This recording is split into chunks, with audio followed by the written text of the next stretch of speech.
Bonsoir à tous, bonsoir à Alan. Salut Mathéo. Premier débrief de l'Estac de l'année 2024. Bonne année à tous déjà. On va commencer par ça. Et l'Estac commence bien son année. On va débriefer avec vous la victoire de l'Estac 3-1 contre Ajaccio ce soir, premier match de l'année 2024.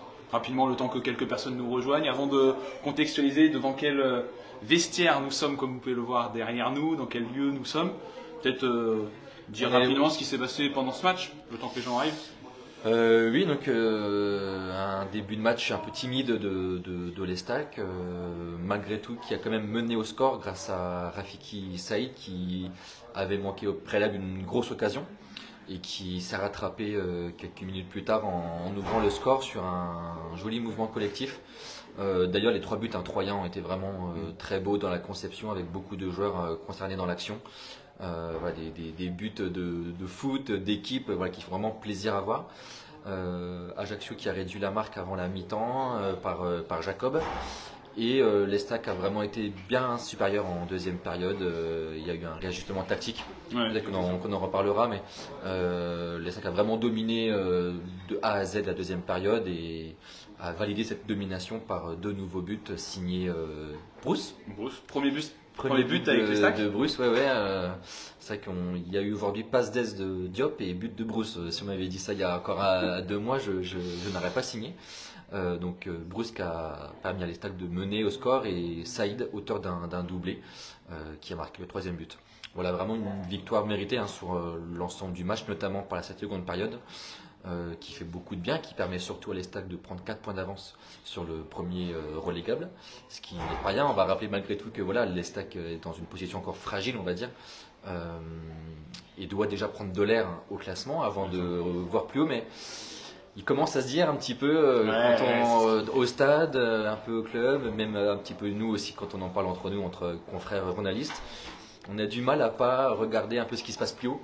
On a du mal à pas regarder quel est l'écart entre 3 et le premier club qui va jouer les playoffs, donc le 5e de Ligue 2. Il y a 8 points. 8 points ce soir de retard de l'Estac par rapport au 5e. Donc 4 points sur le premier relégable et 8 points de retard sur le premier playoffable, on va dire. Ouais. On peut rappeler que du 3e au 5e, il me semble, ça joue des playoffs pour la montée, pour affronter le 18e de Ligue 1. Donc, en terminant le championnat 5e de Ligue 2, on va dire, c'est encore jouable pour la montée. Le 5e et le 4e s'affrontent. Le vainqueur affronte le 3e et le vainqueur affronte sur une rencontre aller-retour le 16e du coup de Ligue 1, maintenant que la Ligue 1 est à 18. Ouais. Voilà, donc c'est vrai qu'on va pas après on sort d'une victoire ou une victoire convaincante avec des jolis buts, donc on a un peu envie aussi un peu de s'enthousiasmer et d'être un peu euphorique, on a le droit et voilà, on aura bien le temps de se projeter sur le haut du classement. Déjà, comme on l'a dit, prendre de l'air, assurer un maintien qui n'est pas encore acquis, loin de là. Mais bon, au vu de ce qu'on a vu, de l'effectif qui est en train de vraiment avoir une fière allure. Et encore une fois de ce qu'on a vu là sur le terrain avec un vrai coaching pour le coup, un coaching gagnant, des rentrants qui sont quand même assez costauds pour la Ligue 2. Voilà, aujourd'hui il y a quand même pas mal de feux qui sont de nouveau passés au vert pour en tout cas remonter jusqu'à où c'est un peu tôt pour le dire, mais en tout cas remonter au classement, c'est une certitude que c'est l'ambition du club et une ambition largement faisable. Je rappelle, nous sommes en direct du coup sur le Facebook de l'Est Éclair. Vous pouvez mettre vos messages. Nous espérons que vous êtes au chaud chez vous. Nous sommes toujours du coup au Stade de l'Aube. N'hésitez pas à nous dire ce que vous avez pensé de la rencontre. Si vous avez des questions, nous sommes là pour y répondre. Mais du coup, nous sommes mis évidemment à l'intérieur parce que pour ceux qui sont sortis ce soir, il faisait très très froid, température. Là, t'as mis un col roulé exprès. J'ai mis un double col roulé en fait. Mais bon. Et on est du coup devant le vestiaire des arbitres. Parce que tu voulais revenir, alors il y a 2 points, il y a déjà l'arbitrage peut-être du match qui peut faire débat, et il y a un autre point toujours lié à l'arbitrage et toujours lié à l'Estac. Ouais, sur la suspension de Luka Ilić, pardon, je ne sais pas si on en parle dès maintenant peut-être, pour rappel, donc Luka Ilić qui était absent de ce match, on l'a appris hier, il était suspendu en fait pour 3 rencontres, pour échauffourée qui a eu lieu il y a 2 mois en Coupe de France, souvenez-vous, à Épinal. On était d'ailleurs là-bas, il faisait déjà froid là-bas. Et on ne pensait pas 2 mois plus tard dire Luka Ilić va prendre 3 matchs à cause de ce match. Ce qui s'est passé, c'est que Zoukrou a été exclu lors de ce match en novembre dernier, a été suspendu ensuite pour 5 matchs par la commission de discipline. L'Estac a contesté cette décision, cette sanction, et donc est allé en commission d'appel. Et la commission d'appel, comme ça arrive parfois, mais a revu toutes les images de l'échauffourée et a décidé, 1, de confirmer la suspension de Zoukrou et 2, de rajouter une suspension de Luka Ilić pour 3 matchs, arguant plutôt qu'il avait bousculé volontairement un joueur. Ce que je peux dire là, c'est que nous, on a revu les images. On s'est procuré aussi des documents et il y aura un article dans le journal de lundi à ce sujet où on reviendra sur la procédure qui a eu lieu et sur cette altercation qui a conduit à cette suspension. Juste pour finir là-dessus, ça veut dire que l'Estac a quand même pris 9 matchs de suspension pour ce match, 5 pour Zoukrou, 3 pour Ilić, donc, qui va encore être absent de 2 matchs, et 1 pour Masusaku aussi qui avait pris un match de suspension en commission de discipline. Bon, ça paraît vraiment disproportionné, encore une fois, au vu des images qu'on a pu revoir, ça paraît vraiment disproportionné. Voilà. C'est pour ça qu'on s'est mis là devant le stade des arbitres, c'était un peu pour revenir sur ce point-là, sachant qu'à côté, justement, il y a le contrôle antidopage qui se termine. Il y a encore un joueur troyen qui est au contrôle antidopage. Bonsoir. On dira pas qui c'est. Est-ce qu'il était dopé, on ne sait pas. Au vu de son match, peut-être. Voilà, donc il y a encore un peu d'activité dans la zone, là, dans les couloirs du stade de l'Aube. Contrôle antidopage et même encore un Ajaxien. Je peux peut-être montrer. Ouais, regardez, en fait, on est à l'entrée du tunnel du stade de l'Aube. Les joueurs rentrent par cette porte-ci. Et du coup, la porte que vous voyez ici, c'est le contrôle antidopage. On peut le dire dans 3 joueurs de l'Estac qui sont fait contrôler à la fin du match. Il y avait 3 joueurs. On est un petit peu plus loin. 3 joueurs qui étaient, et surtout il y a encore un Ajaxien qui est encore qui râlait d'ailleurs, qui râlait pas mal parce que forcément là il est tard, ils ont envie de repartir en Corse. J'imagine qu'ils reprennent l'avion là ce soir, donc ça fait toujours râler. En plus, ils ont perdu Ajaccio et le joueur qui en plus n'a quasiment pas joué. Donc, il faudrait dire qu'il a passé une sale soirée, le garçon, et qu'il n'est pas rentré à Ajaccio. Voilà. Et oui, du coup, on s'est mis devant le vestiaire des arbitres, juste ici. L'arbitrage du match, on pourrait en parler. Je pense qu'on en parlerait plus s'il y avait eu défaite de l'Estac. Il y a victoire, mais bon voilà. Mais en tout cas, page sur Luka Ilić. Lundi. Comme tu l'as dit, dans le journal de lundi. Et dès dimanche soir en ligne, a priori, ouais. J'ai vu quelques messages, David qui nous disait décision absurde. Ça rejoint un peu. En fait, je vais pas dévoiler ce qu'on va écrire, mais encore une fois, au vu des images, je vois pas. En fait, la commission d'appel prétexte, met noir sur blanc qu'il y a une bousculade volontaire qui, dans les règlements de la Fédé, donne 5 matchs, d'ailleurs, il dit 5 matchs de suspension. Et ils disent qu'ils ont atténué même à 3 matchs parce qu'il a eu un bon comportement ensuite, Luka Ilić. Bon voilà, on va y revenir lundi, vous aurez un topo général là-dessus et notre avis aussi sur le sujet. Ce qui est dommageable, c'est qu'il a encore 2 matchs de suspension. Mais c'était presque un mal pour un bien parce qu'en fait, comme il était absent, il devait jouer au poste d'avant-centre, Luka Ilić, ce soir. Et comme il était absent, suspendu, c'est du coup Simon Elisor. Belle transition. T'as vu ? Parfait. Parfait. C'est Simon Elisor qui a débuté la rencontre au poste d'avant-centre, la recrue. Et il a été excellent. Moi, j'ai trouvé vraiment très très fort. Alors voilà, évidemment, Rafiki Saïd nous en parlait en zone mixte après, disait je peux comprendre s'il est frustré de ce match-là parce que le but d'un attaquant c'est évidemment de marquer. Il n'a pas marqué, mais dans son activité au jeu vraiment exceptionnelle, moi j'ai trouvé vraiment très très fort. Et je disais ça pour rigoler un peu, mais j'aurais Sassoumou qui est blessé, s'il regarde le match, de se dire pour récupérer ma place de numéro 9 quand je serai de retour, ça n'a pas été évident parce que vraiment il y a un vrai candidat là pour le poste de numéro 9. Ouais, là, je pense que de ce qu'on a aperçu de lui aujourd'hui pour un premier match quelques jours après être arrivé,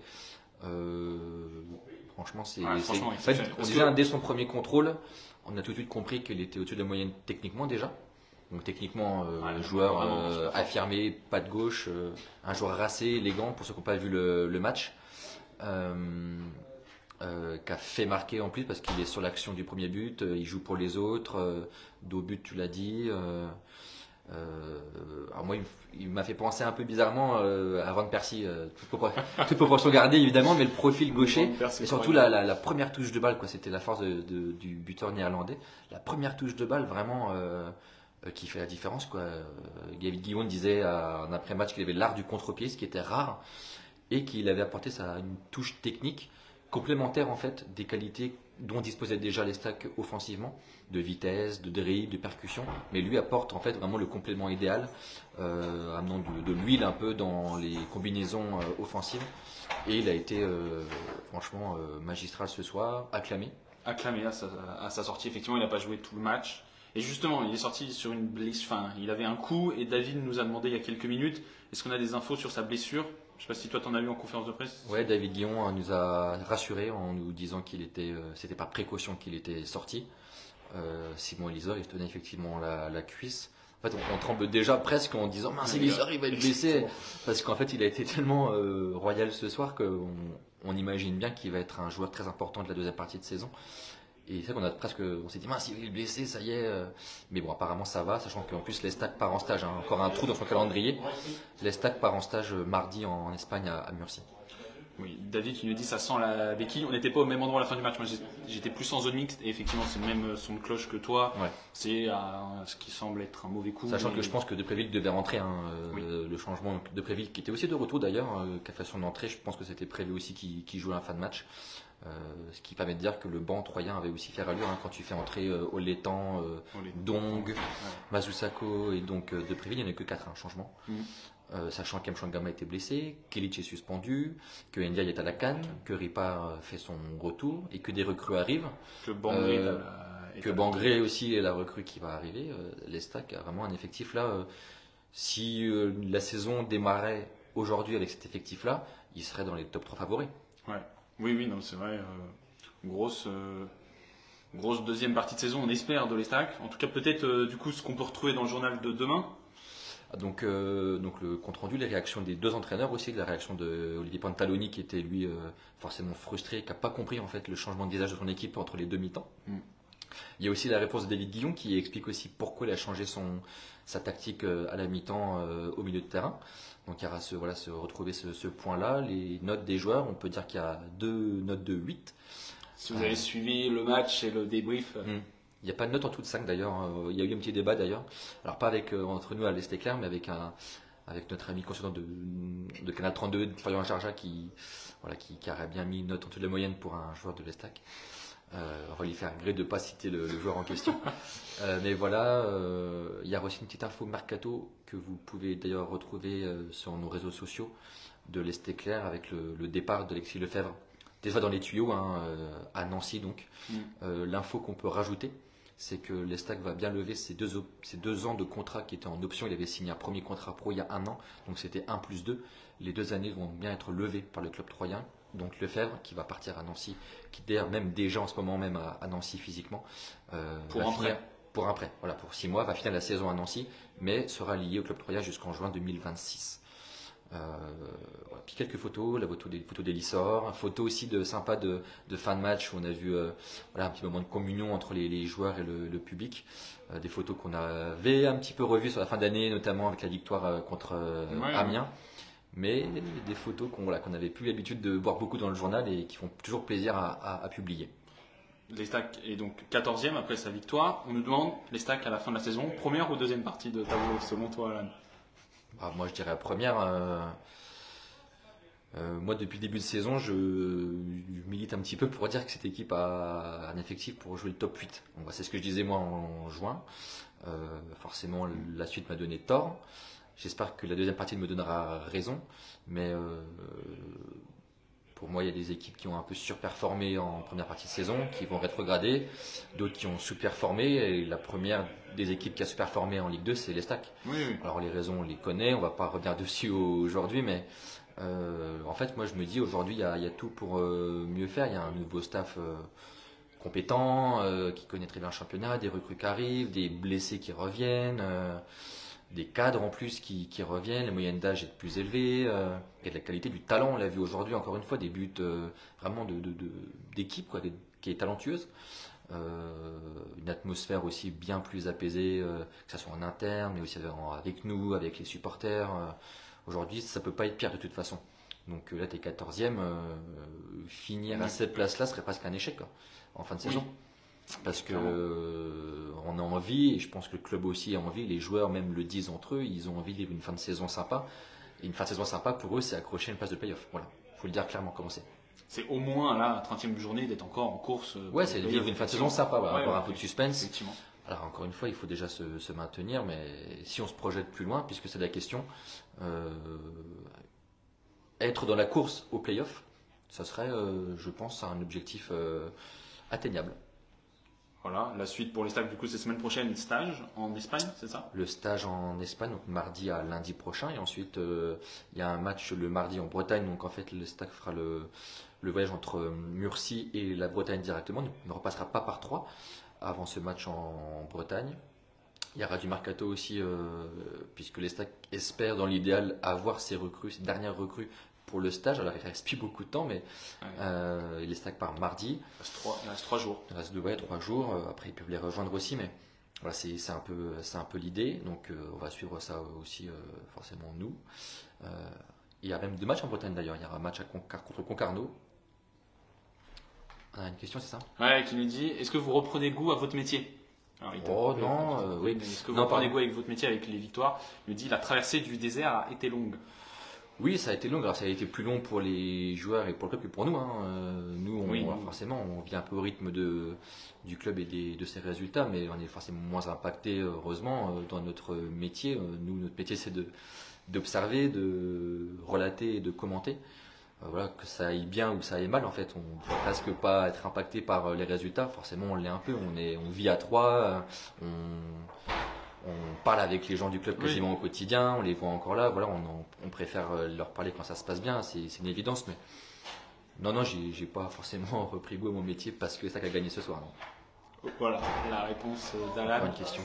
Des noms à nous donner niveau mercato, demande Johan. Alors je vais juste reprendre les noms qu'on a donnés déjà ces derniers jours dans l'Est éclair. Donc on a évoqué cette piste, menant à El Hadjam pour le poste de latéral droit, l'ancien Troyen qui est une piste concrète. Le Stack espère le faire revenir, discute pour le faire revenir, mais c'est pas simple. Donc c'est loin d'être gagné. Ce qui est un peu plus proche, a priori, c'est la piste annoncée par le journal de l'équipe qui évoquait hier sur son site la piste menant à Robson, j'ai plus le nom. Robson Bambu, pardon. Le défenseur central brésilien de Nice qui était au Brésil sur les 6 premiers mois, qui est revenu à Nice cet hiver et qui pourrait donc partir et être prêté à 3. A priori, ça discute pas mal aussi pour ce joueur, donc un défenseur central. Voilà, c'est les pistes aujourd'hui les plus crédibles. On a aussi évoqué la piste de Porozzo pour jouer à ce poste de défenseur central. Pas simple aussi, mais c'était aussi une piste étudiée par les stacks, qui est toujours étudiée par les stacks. Il y a quelques courtisans, Porozzo, notamment en Angleterre, même s'il n'y a rien de concret aujourd'hui pour un départ en Angleterre de Porozzo, qui est aujourd'hui à l'Olympiakos.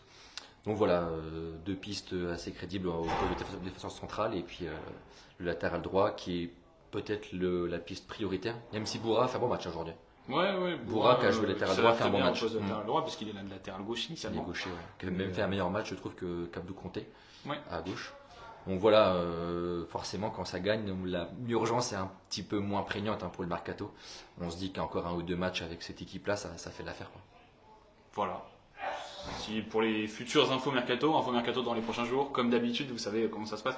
Voilà, les 2 noms que tu viens de citer, on les avait déjà sortis sur le site L'Est éclair. Si vous voulez toutes les informations en avant-première avant d'attendre nos débriefs, ça se passe sur le site internet ou dans le journal.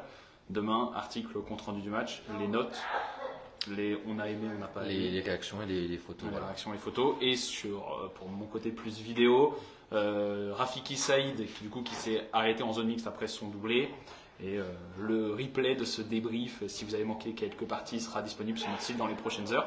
En tout cas, merci à vous, c'était le premier débrief de 2024. Je crois même que tu as été voir quelques supporters en avant-match. Oui, t'as pas dit ça. Mais ce sera peut-être pas monté dans la soirée, évidemment, faut que je dorme quand même un petit peu. Mais j'ai été voir effectivement quelques supporters de l'Estac devant le stade de l'Aube en leur demandant ce qu'ils attendaient pour 2024. Ils m'ont répondu la vidéo dans les prochains jours sur notre site internet. Vous vous doutez sûrement de leur réponse, mais voilà. Merci. Alan, on vous quitte. Voilà, vestiaire des arbitres, antidopage. L'Ajaxien, je crois qu'il n'est pas sorti. Il est toujours là, le pauvre là. Je pense qu'ils vont attendre un petit peu là le quart d'Ajaccio. D'ailleurs, parce qu'il y a Troyen qui vient de sortir avant lui, donc c'est un peu bizarre d'ailleurs. Mais voilà. Il reste plus que dans le stade et nous. Il reste plus que nous. Voilà, là, ça a même contrôlé d'ailleurs nous au contrôle antidopage. On va peut-être y passer d'ailleurs aussi. Merci en tout cas de nous avoir suivis encore une fois. Bonne soirée et à très vite. Bonne soirée. Bonne soirée. À bientôt.